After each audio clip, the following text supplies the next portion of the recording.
Hi all. These are generally conversations between adults after the children have left the table. The language can be spicy and the subjects can get saucy. So if you're ready, this is the Southern Fork. Unscripted kitchen chats and also studio chats with some of the most interesting voices in the culinary South. I'm Stephanie Burt, a food and beverage writer based in Charleston, South Carolina, who travels with her fork to write for a variety of publications, from magazines you might have on your coffee table to the website you love to visit for your favorite recipes. And I'm inviting you to come behind the scenes with me to get to know the people who make this Southern culinary landscape so special. I'm always hungry for the next bite, thirsty for that next sip, and ready for the next conversation. Let's dig in.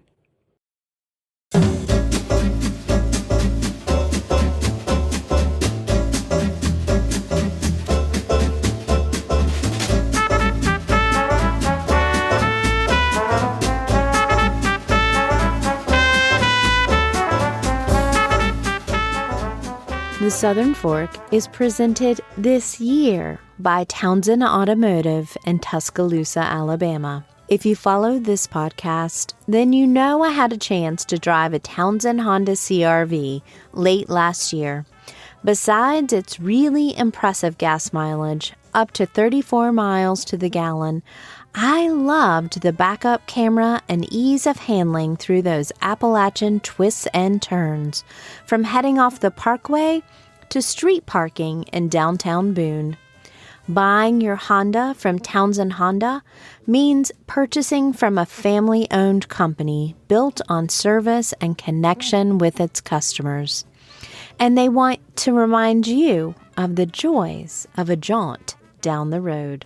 Visit townsendhonda.com for current inventory, or if you're in West Alabama, stop in.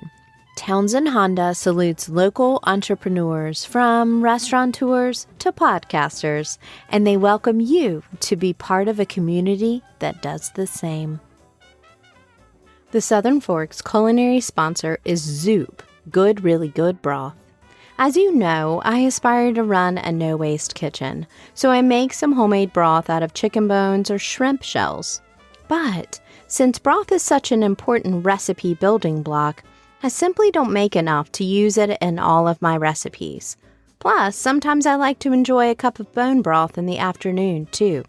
That's why I'm really glad that Zoop Good Really Good Broth is available at so many natural and mainstream retailers across the country, including Walmart, Sprouts, and Kroger, plus online at walmart.com, zoopbroth.com, and Amazon. Developed by the team behind Zoop Eatery, listeners in the Midwest and East Coast, you know how good it is. This flavor-first product is kettle-cooked in small batches and completely free of artificial ingredients, preservatives, hormones, gluten, and GMOs. The lineup includes new seafood broth and new spicy chicken bone broth, plus original and low-sodium chicken broth, veggie broth, chicken and beef bone broth, and certified organic chicken and organic veggie.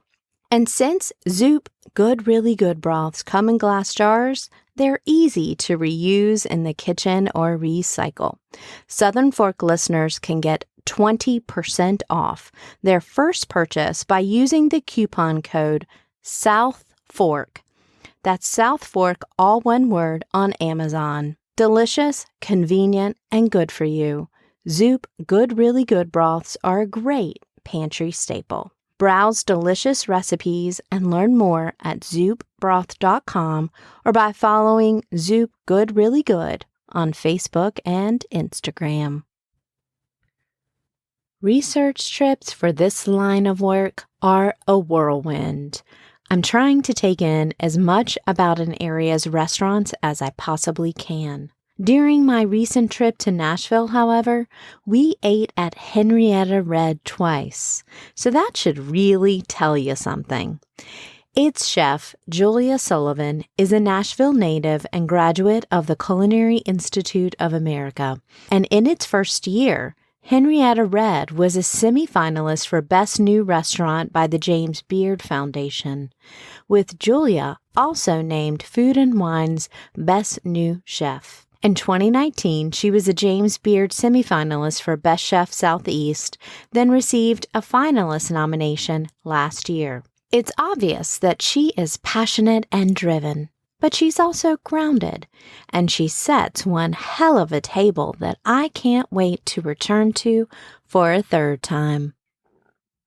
Welcome to the Southern Fork, Julia. Hi, thank you for having me. Thank you for visiting the Graduate Nashville on a gloriously quiet Tuesday morning. I'm like, what day is it? Because I've been eating and imbibing, but not imbibing too much. I've been really good about that. I think we should just get to the fact that I believe the brunch that we had with you on Sunday might have been the best brunch of my life. Oh, yeah, thank you. We actually worked pretty hard on our brunch menu, but it hasn't changed a lot since we've opened. We find the dinner space to be a space where we can play a lot more and be more creative and really push ingredients and flavors. But the brunch is a place I think where people just like to come in and have something tasty and familiar. Right, and a little comforting. Yeah. When you're early, you don't need to experiment as much. Right. But I'm not a brunch fan, and I think it's a wonderful place to begin to kind of weave our way into what Henrietta Red is and your style. Number one, I like to get up, have a smoothie. I'm not waiting like 4 hours. You know, I've already had my cup of coffee. I don't need to go have more coffee. But two, if you're in the business, you know that brunch is the worst shift of the week. Absolutely. Just talking about this. So can you talk about a little bit I know from my perspective why being front of the house back in the day, it's that you can't find those buttons, you have to switch it over. Half of your staff is hung over even though they're trying to act like they're not. And you just don't have as much knowledge of the menu because you're not doing it every day of the week. Right. Yeah, it definitely doesn't have the same muscle memory as dinner, so to speak.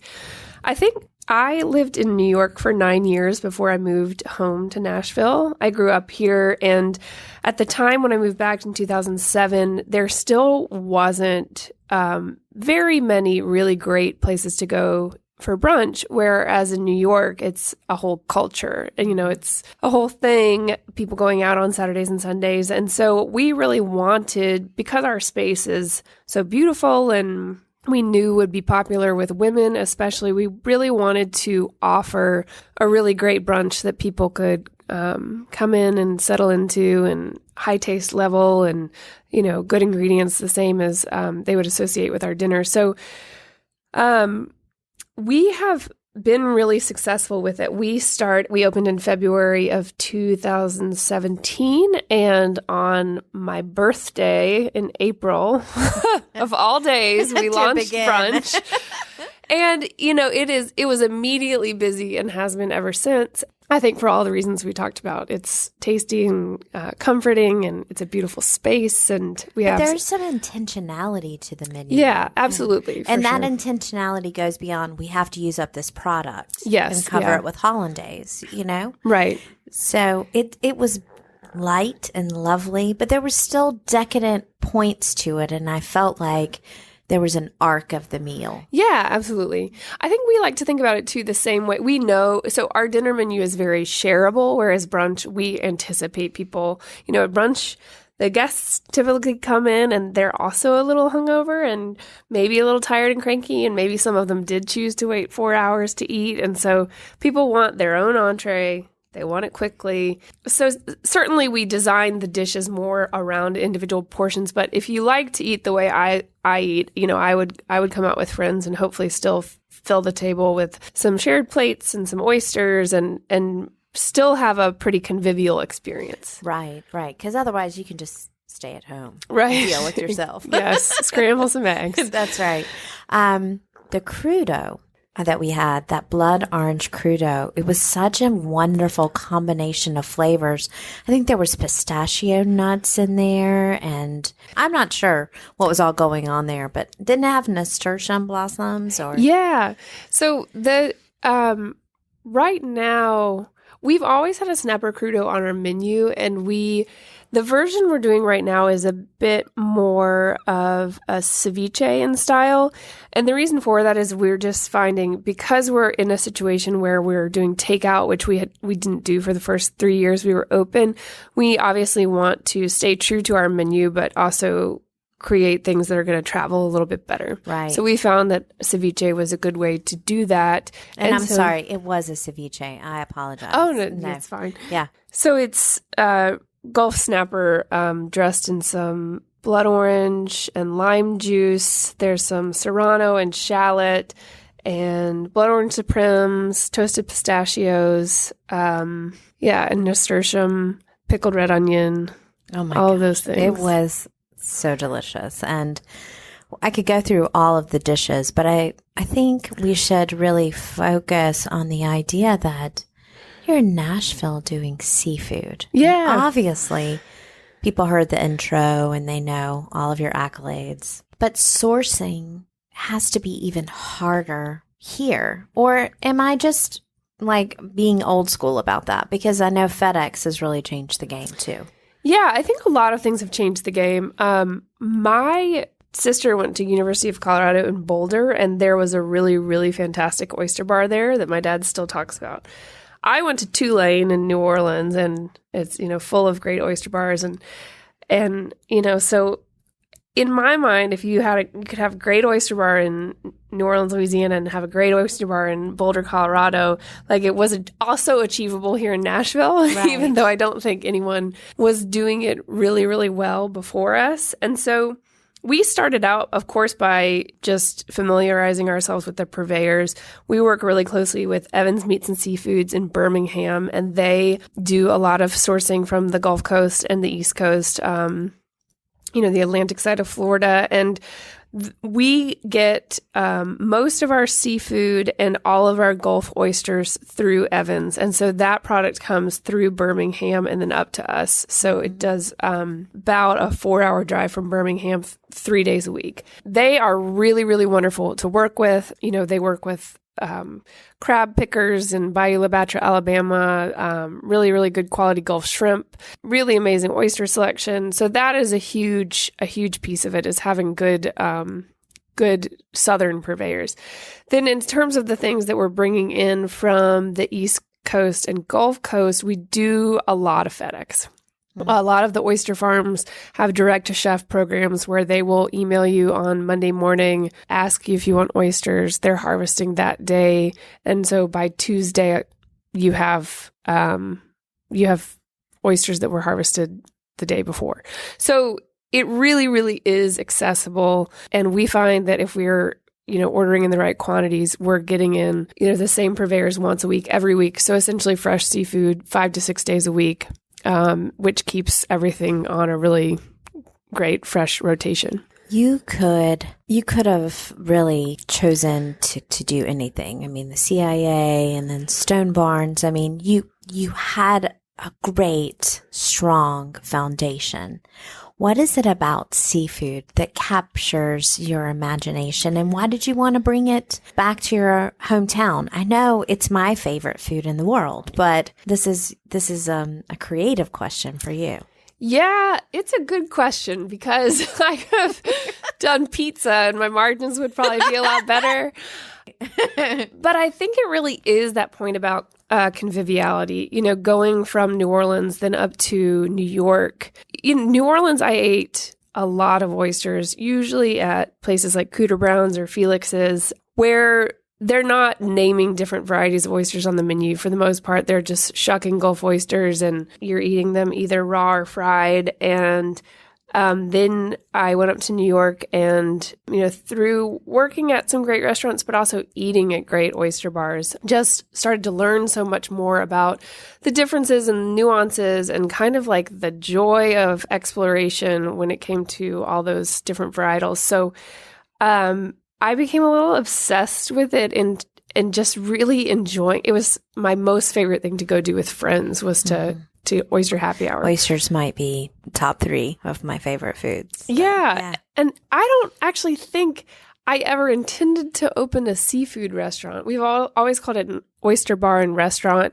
But because we have such great relationships with our purveyors, it just kind of naturally teased out some things that we've had on our menu ever since. And now sometimes we're called a seafood restaurant, and I'm fine with that.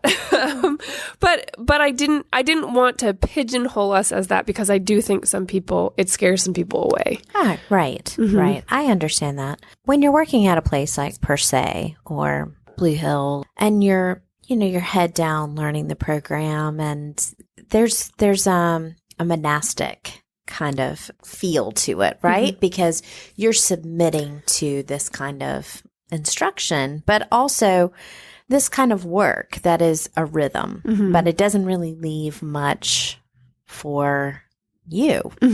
When you're in those places, when did that little spark of, I want to own my own place? Because it's kind of that Robert Frost, two roads diverged in a yellow wood, right? Yeah. Like, some people will be like, no way. Yeah. I don't want to do this. I see all the challenges. And then other people, it's like a fit. Yes. When did you start to say it's time? And what kind of lessons? I mean, you can kind of just tease this out, to use your term. What kind of lessons did you say, oh, I'm going to apply that here? Yeah. And I think there's a third kind of person too, because I think there are those people who, Corey Chow at Per Se is a wonderful example. Corey is extremely talented. We started at the same time in the Comey Kitchen at Per Se together, and he's now the executive chef, and he did leave for a period of time. But there is a certain breed of people who fits into a program like TK's, and they stay head down and really create their own path within an established organization. And then I think the thing about opening your own restaurant is you really have to have that entrepreneurial quality, the desire to really want to be your own boss. And I think that that's what kind of stands out for me, is that I always saw myself opening my own business. And so as early as being at Tulane, I was a management and finance major, because I thought that if I got into the restaurant business, that would be the most sort of just broadly applicable skill. So I can tell, like, I can tell that, I'm like, oh, she's really smart. Like, you can eat your food and know, like, the intelligence is there. You. So, yes. Nice. But yeah, I loved finance. I won't say I was particularly great at it, but I thought it was so interesting, the way money actually works. So going into New York, I was kind of eyes wide open, at CIA, going through the classes, but also taking almost any extracurricular activity I could find, which is actually how I ended up at Per Se. I met Jonathan Benno, worked at a demo on campus, and then reconnected with him later. But yeah, I think just going through all these places and really treating each program kind of like graduate school, and then you move through it, take what you can. I think you can sense when your time is up at a place. And then really it was when I moved out of fine dining that I started to soften a little and kind of reconnect with just the joy of cooking, which, I ended up at Franny's in Brooklyn, which of course is now closed, but it's kind of a cult favorite restaurant. And it was Neapolitan pizza and really beautiful seasonal vegetable dishes, and much more simplicity, but just like beautiful, and so much flavor and so much more soul, I feel like, than fine dining kitchens. And that's where I really kind of feel like I learned how to really cook. And it wasn't so much about composition and technique, but it was just really about senses and instincts. And, there's not just one kind of vinegar you can use to flavor a salad. There is lemon juice. There's all of these different vinegars. There's pickling liquid. There's all, so many things that set off different notes in your palate. And so after Franny's, I was feeling a little burnt out on the New York restaurant grind, believe it or not. So I ended up... I never hear that. Yeah. So I ended up doing some private cooking in East Hampton, which again was in its own way, kind of a formative experience, because I had gone from, I was a teenager, then a college student, and then thrust into fine dining. I had never been a home cook. So again, just learning how to really cook and really use my own instincts and my own creativity. And then I helped open a recreational cooking school in New York called Haven's Kitchen. And through that, I was lucky enough to be hired at the process where she was just beginning construction. And so I know about this kitchen. It's a great place. Yeah. So it was such a great opportunity because I was only, I think, 27. She was still in the architecture and design phase. So I got to kind of help with the layout and pick out equipment and all of these things that you don't really get to do until you open your own restaurant. And so through the process of opening Haven's Kitchen, I kind of went like, I feel like I can do this. I feel like I'm ready to do this. I feel like the time is right for Nashville. I ended up moving back in 2013, which even then was so different than it is now. But there were some pretty established, Catbird and City House and, some of the, I'm just naming two off the top of my head. But, right. But yes, there was an anchor to kind of join. Absolutely. I think what was so different was just like the level of development and outside chefs and development that was coming in. Of course, you mentioned Catbird. Josh had moved here from Chicago, so he was bringing a really new perspective. But a lot of the anchor was people like Tandy Wilson and Margot McCormick and people who were born and raised here and really were pioneers of our food culture. So it still really felt like there was opportunity. Felt like you could find a lease still for less than $20 a square foot. It's changed so much. Yeah, I think that every experience I had, I took sort of a formative lesson from. And then, truly you could stay in New York City cooking in great restaurants until you're 65 years old. So 30 in a way felt really young and inexperienced, but it was kind of like, if not now, like, when do I do it? Right. I want to move home. I'm ready. So I did. Since you grew up here and also your palate was developed elsewhere, but also here. Yeah. How would you explain the Nashville palate or an iconic, I'd love to get your perspective, not beyond the sound bites, beyond the Instagram posts of hot chicken or meat 3 or farm fresh, whatever. How would you explain it? What kind of taste memories really formed for you so that you thought, when I come back, I'm somehow going to incorporate that? Nashville has always really been about music. And so while we certainly have a food culture, I do, the memories I have of eating out are at Meat and Threes, and a lot of them that aren't here anymore. Bellamy Cafeteria and, great places that I wish were still here.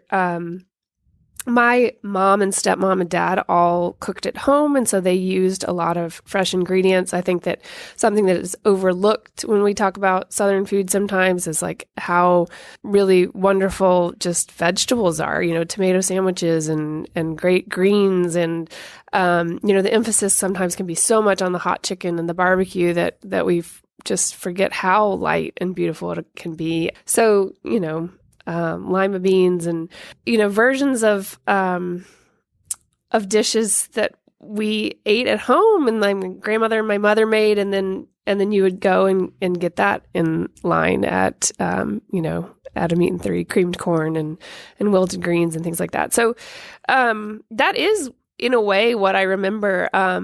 Margot opened in 2001, which was the same year I graduated from high school. My first 2 restaurant jobs, actually, I think you can probably see from here.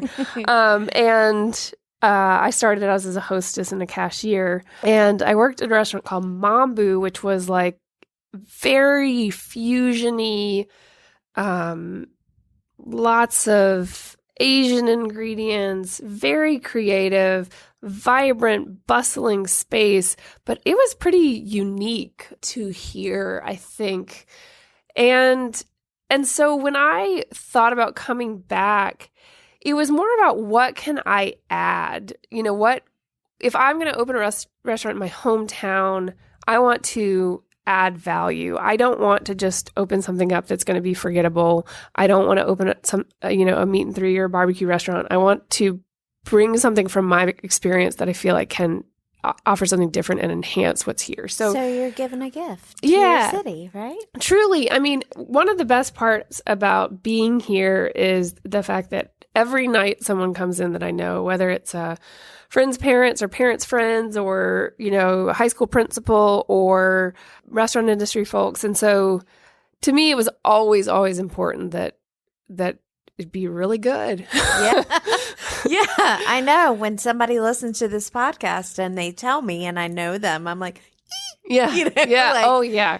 Cooking for your friends is way scarier than cooking for strangers. Exactly. When people say, how many listeners? And I'm like, I don't know, but my mom listens. Right. Or this chef told me, good job on this last thing. And I was like, you listen? Yeah. So I totally understand that. But it is. And do you feel like that's coming to bear? Do you feel like you're giving something that the city needed? I do. I feel very proud of it still. I do. I ate 2 weeks ago for our 4th birthday. I came in and had oysters and dinner, and I left feeling so happy and so proud of my team.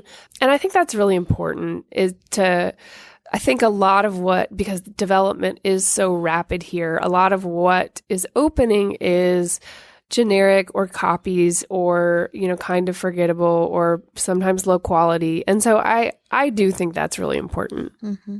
4 years, a year that has challenged you, I'm sure, in ways that you could not imagine as both a chef and an owner. And I know one of the complaints for chefs is, I just wanted to own my own place. And then oh my gosh, I'm doing everything but cooking sometimes. Right. I mean, we were just texting about an HR meeting. Yeah. So, yes. Oh, I'm an HR Henrietta Red. Oh. But yes, that sometimes confuses people. Yeah. Oh, yeah. I get that because I was, but HR worked too. What is making you hungry? What are you interested in as spring is here and there might be some glimmers around the edges of some hope for both the industry with the restaurant relief bill and the vaccination and kind of getting back to what you wanted to do? Yeah. This is an interesting question, and it's something that I have been thinking so much about. I think that, the tendency before this happened was to want to just keep pushing, open another business, open another restaurant, take on this project, go to this event. And actually, in the last year, I've had so much more time and space for being at home, cooking at home, gardening at home. As things reopen, I can already feel opportunities coming my way and I'm actually feeling much better about just saying no to things. Wonderful. And that's a wonderful place to be, right? And so, because I think the thing that I'm still really feeling really protective of is that time to just really cook at home for myself, for my friends. I built a garden last year that I grew a tremendous amount of food for my household in, and then we also had chickens, and it made me realize how little in 17 years of professional cooking I've actually cooked for myself. And so I want to do more of that. I want to guard that time more, and I think it will make me actually a better chef and just happier in general. Well, I think it's Kurt Vonnegut has a quote about puttering, or he just calls it, putzing about or whatever, that you need that time to not I'm going to learn how to laminate this dough at home, but just to mess around in the garden or look at the tree or watch a movie. Yeah. I'm sure. I planted yesterday, and I'm just already so excited for the summer. And then we got out on the screened-in porch on Sunday night and just made really simple food, grilled some sausages and fish, and made a salad, and it just, it made me excited all over again to get out and enjoy it the way we did last year when things slowed down. I'm nursing arugula. That's where I am. Yeah. But, I'm getting there. My arugula is like just a few days from being ready. I'm so excited. Good. Yeah. Yes, I love it. It's my favorite of the greens. Mm-hmm. What is one aspect of this job that really meshes like a puzzle piece with an aspect of your personality?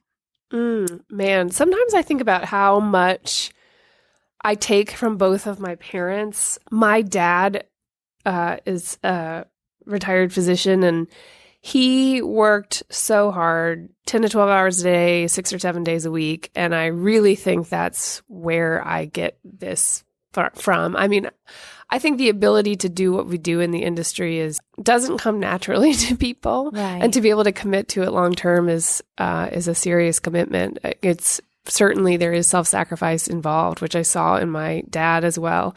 And then my mom, actually was a nurse, and she was not in love with the profession. But one of the things she always said was, well, I can get a job anywhere. Everybody always needs a nurse. And I kind of feel like the food business is the same way. People always have to eat. Even this year, as restaurants shut down, we saw that people still needed access to good food. And so we pivoted and did delivery and family meals and opened a market and all these things. And so that's the nice thing, is even in this time when our industry has been in such peril, like we've still been able to work and we've still been able to serve people, and sometimes volunteer our skills in the community. And so I just think both my parents had such a really great work ethic and work mentality. If anything, I probably should be better about separating myself from it. I think maybe that ship has sailed. Yeah. What keeps you up at night? Just like one thing. Gosh, my dating life? No, not industry friendly. I sleep pretty well. I by the end of the day am pretty ready to go. But I think ongoing issues, I think with food, sustainability, insecurity, the effects of climate change. I do really worry that our industry in particular is one that was built on a paradigm that's not sustainable. And we've seen a lot of that this year. And I just am really curious to see where it goes. I think the reason it hasn't been revolutionized so far is because it works. And unfortunately, if you change much about it, it starts to fall apart. Mm-hmm. And so I'm certainly involved in the conversation, but it is a really, really hard structure to change. Yeah. And it's hard to do it from the inside. Mm-hmm. It's hard to do it. Yeah. As somebody who observes it and writes about it. Yeah. Mm-hmm.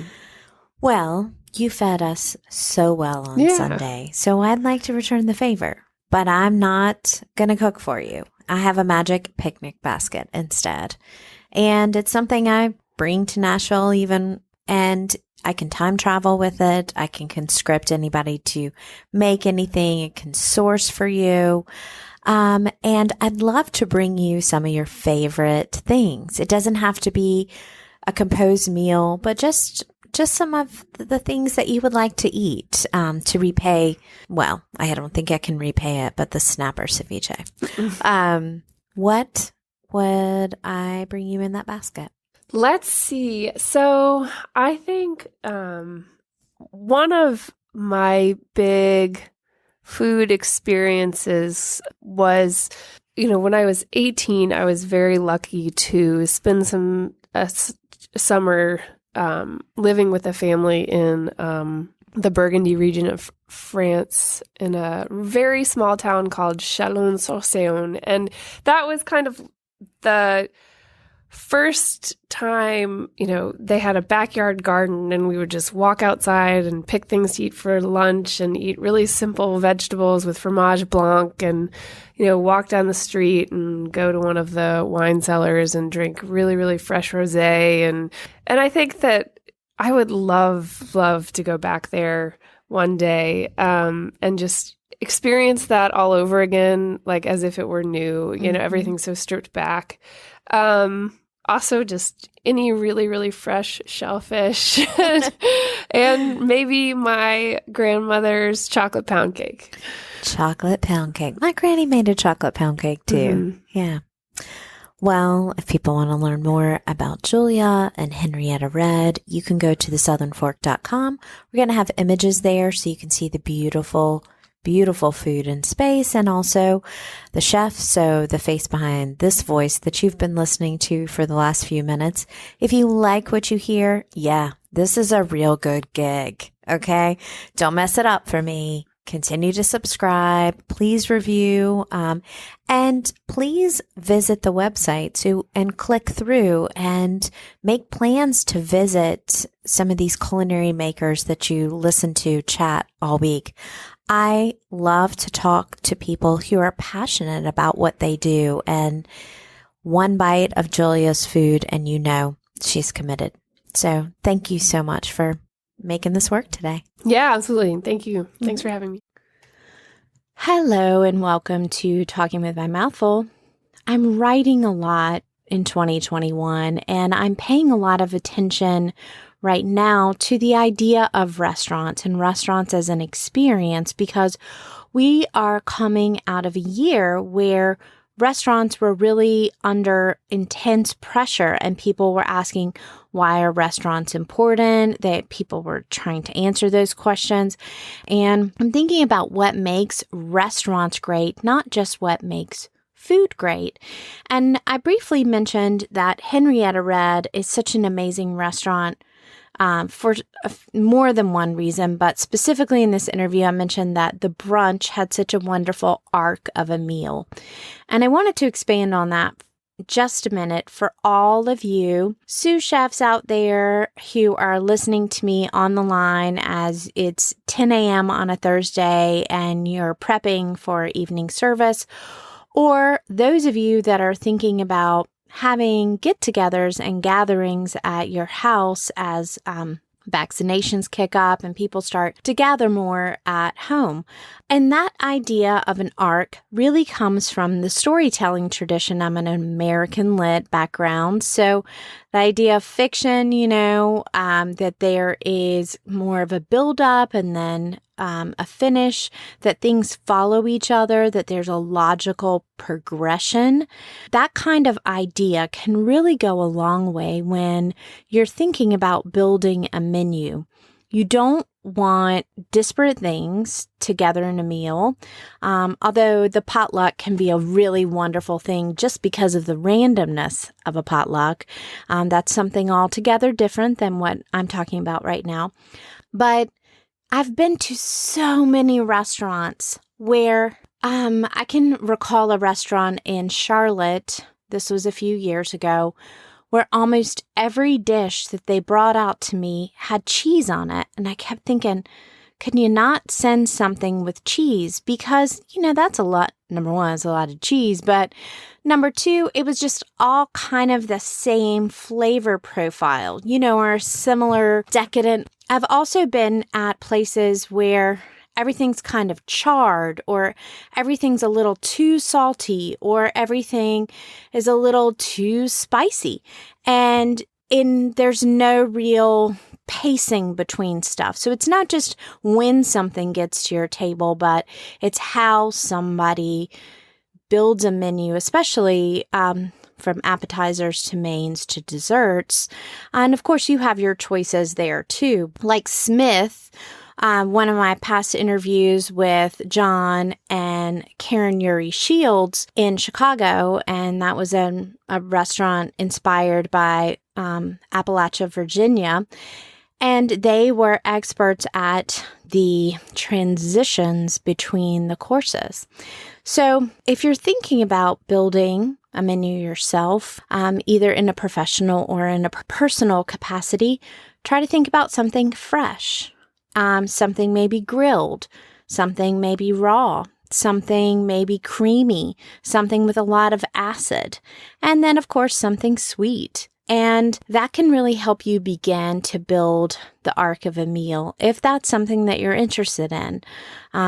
It's one of the things I'm really looking at as I go back into restaurants, because I want more than just the food. I'm interested in an experience. And I want you to feel like if you decide to spend your hard-earned money on a restaurant that I've mentioned on the Southern Fork, that you have something beyond just a good meal, that you have a really exceptional experience.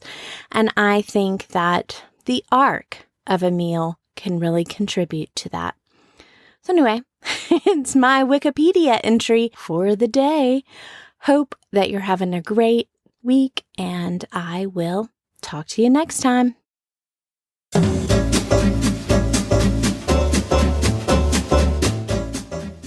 You've been listening to The Southern Fork.